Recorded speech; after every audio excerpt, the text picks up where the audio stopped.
Pesan bagi para hakim. Siapakah Abu Nawas? Tokoh yang dinggap badut namun juga dianggap ulama besar ini?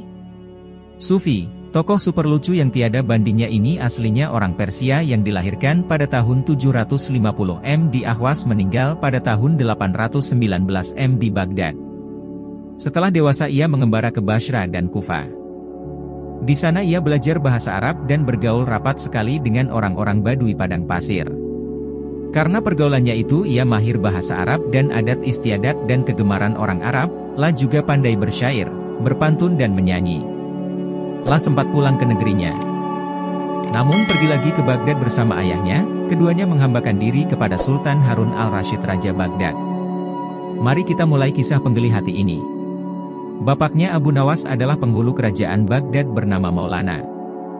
Pada suatu hari bapaknya Abu Nawas yang sudah tua itu sakit parah dan akhirnya meninggal dunia. Abu Nawas dipanggil ke istana. La diperintah Sultan, Raja, untuk mengubur jenazah bapaknya itu sebagaimana adat Syekh Maulana.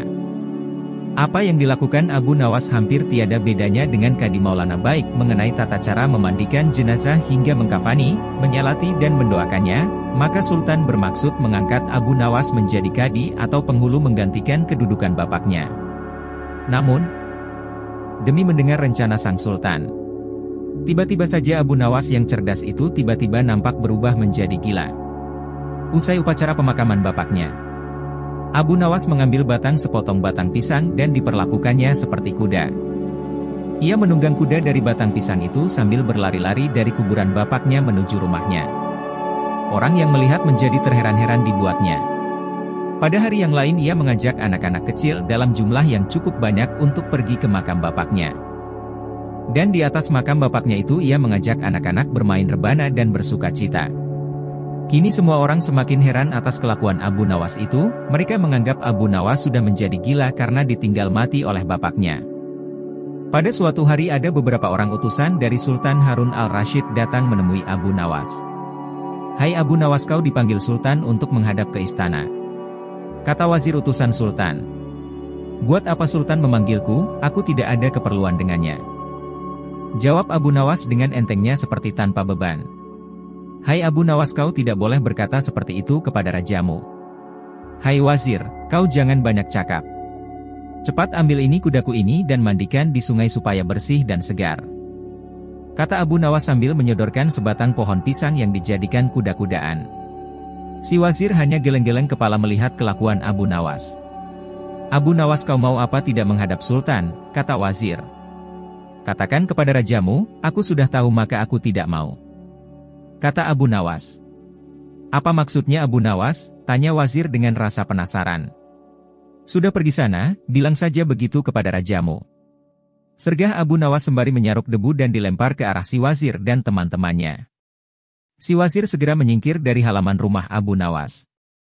Mereka laporkan keadaan Abu Nawas yang seperti tak waras itu kepada Sultan Harun al-Rashid. Dengan geram Sultan berkata, "Kalian bodoh semua, hanya menghadapkan Abu Nawas kemari saja tak becus. Ayo pergi sana ke rumah Abu Nawas, bawa dia kemari dengan sukarela ataupun terpaksa." Si wazir segera mengajak beberapa prajurit istana. Dan dengan paksa Abu Nawas dihadirkan di hadapan raja. Namun lagi-lagi di depan raja Abu Nawas berlagak pilon, bahkan tingkahnya ugal-ugalan tak selayaknya berada di hadapan seorang raja. "Abu Nawas, bersikaplah sopan," tegur Baginda. "Ya Baginda, tahukah Anda?" "Apa Abu Nawas?" "Baginda, terasi itu asalnya dari udang." "Kurang ajar kau menghinaku Nawas." "Tidak Baginda." "Siapa bilang udang berasal dari terasi?" Baginda merasa dilecehkan. Ia naik pitam dan segera memberi perintah kepada para pengawalnya. "Hajar dia. Pukuli dia sebanyak 25 kali." Wah. Abu Nawas yang kurus kering itu akhirnya lemas tak berdaya dipukuli tentara yang bertubuh kekar. Usai dipukuli Abu Nawas disuruh keluar istana. Ketika sampai di pintu gerbang kota, ia dicegat oleh penjaga. "Hai Abu Nawas, tempo hari ketika kau hendak masuk ke kota ini kita telah mengadakan perjanjian. Masa kau lupa pada janjimu itu? Jika engkau diberi hadiah oleh Baginda maka engkau berkata, 'Aku bagi 2, engkau 1 bagian. Aku 1 bagian.' Nah, sekarang mana bagianku itu?" Hai penjaga pintu gerbang, apakah kau benar-benar menginginkan hadiah baginda yang diberikan kepada tadi, Lia? Tentu itu kan sudah merupakan perjanjian kita. Baik, aku berikan semuanya, bukan hanya satu bagian. Wah, ternyata kau baik hati Abu Nawas. Memang harusnya begitu. Kau kan sudah sering menerima hadiah dari baginda. Tanpa banyak cakap lagi Abu Nawas mengambil sebatang kayu yang agak besar lalu orang itu dipukulinya sebanyak 25 kali, tentu saja orang itu menjerit-jerit kesakitan dan menganggap Abu Nawas telah menjadi gila. Setelah penunggu gerbang kota itu kelengger Abu Nawas meninggalkannya begitu saja, ia terus melangkah pulang ke rumahnya. Sementara itu si penjaga pintu gerbang mengadukan nasibnya kepada Sultan Harun al-Rasyid. Ya, Tuanku Syah Alam, ampun beribu ampun. Hamba datang kemari mengadukan Abu Nawas yang teyah memukul hamba sebanyak 25 kali tanpa suatu kesalahan. Hamba mohon keadilan dari Tuanku Baginda. Baginda segera memerintahkan pengawal untuk memanggil Abu Nawas. Setelah Abu Nawas berada di hadapan Baginda ia ditanya. Hai Abu Nawas, benarkah kau telah memukuli penunggu pintu gerbang kota ini sebanyak 25 kali pukulan? Berkata Abu Nawas, ampun tuanku, hamba melakukannya karena sudah sepatutnya dia menerima pukulan itu. Apa maksudmu?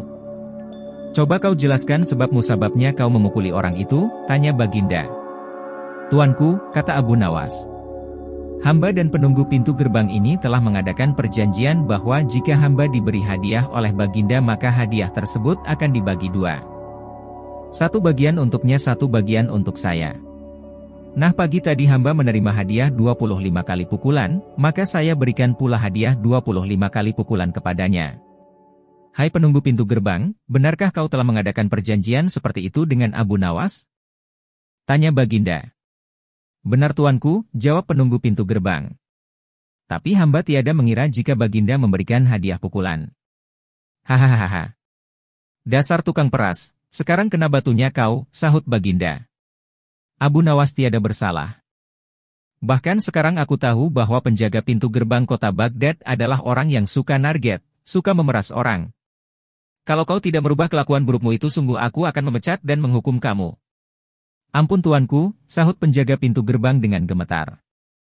Abu Nawas berkata, tuanku, hamba sudah lelah, sudah mau istirahat, tiba-tiba diwajibkan hadir di tempat ini, padahal hamba tiada bersalah. Hamba mohon ganti rugi. Sebab jatah waktu istirahat hamba sudah hilang karena panggilan tuanku. Padahal besok hamba harus mencari nafkah untuk keluarga hamba. Sejenak Baginda melengak, terkejut atas protes Abu Nawas, namun tiba-tiba ia tertawa terbahak-bahak, hahaha, jangan khawatir Abu Nawas. Baginda kemudian memerintahkan bendahara kerajaan memberikan sekantong uang perak kepada Abu Nawas. Abu Nawas pun pulang dengan hati gembira. Tetapi sesampai di rumahnya Abu Nawas masih bersikap aneh dan bahkan semakin nyentrik seperti orang gila sungguhan.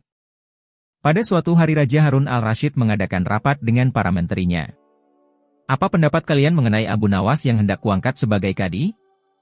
Wazir atau perdana meneteri berkata.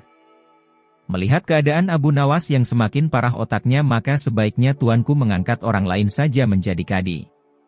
Menteri-menteri yang lain juga mengutarakan pendapat yang sama. Tuanku, Abu Nawas telah menjadi gila karena itu dia tak layak menjadi kadi. Baiklah, kita tunggu dulu sampai 21 hari, karena bapaknya baru saja mati. Jika tidak sembuh-sembuh juga bolehlah kita mencari kadi yang lain saja. Setelah lewat 1 bulan Abu Nawas masih dianggap gila.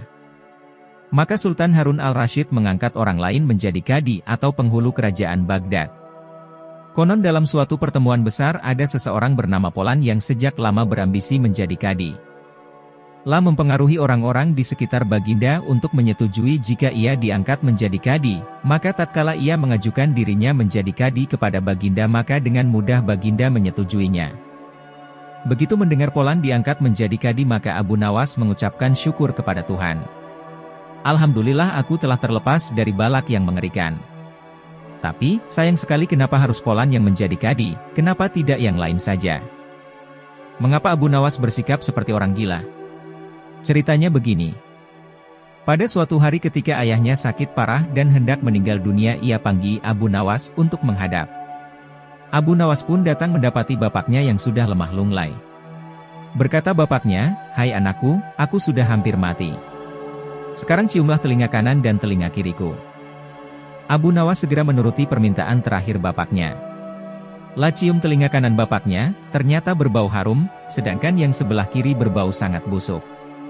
Bagaimana anakku? Sudah kau cium?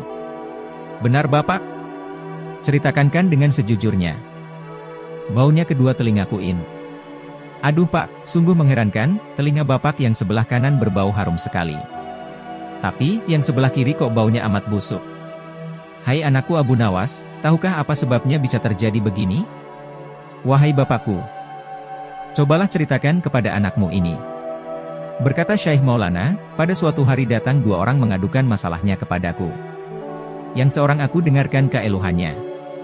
Tapi yang seorang lagi karena aku tak suaka maka tak ku dengar pengaduannya. Inilah resiko menjadi kadi, penghulu. Jika kau suka menjadi kadi maka kau akan mengalami hal yang sama, namun jika kau tidak suka menjadi kadi maka buatlah alasan yang masuk akal agar kau tidak dipilih sebagai kadi oleh Sultan Harun al-Rasyid. Tapi tak bisa tidak Sultan Harun al-Rasyid pastilah tetap memilihmu sebagai kadi. Nan, itulah sebabnya Abu Nawas pura-pura menjadi gila. Hanya untuk menghindarkan diri agar tidak diangkat menjadi kadi. Seorang kadi atau penghulu pada masa itu kedudukannya seperti hakim yang memutus suatu perkara. Walaupun Abu Nawas tidak menjadi kadi namun dia sering diajak konsultasi oleh sang raja untuk memutus suatu perkara. Bahkan ia kerap kali dipaksa datang ke istana hanya sekedar untuk menjawab pertanyaan baginda raja yang aneh-aneh dan tidak masuk akal.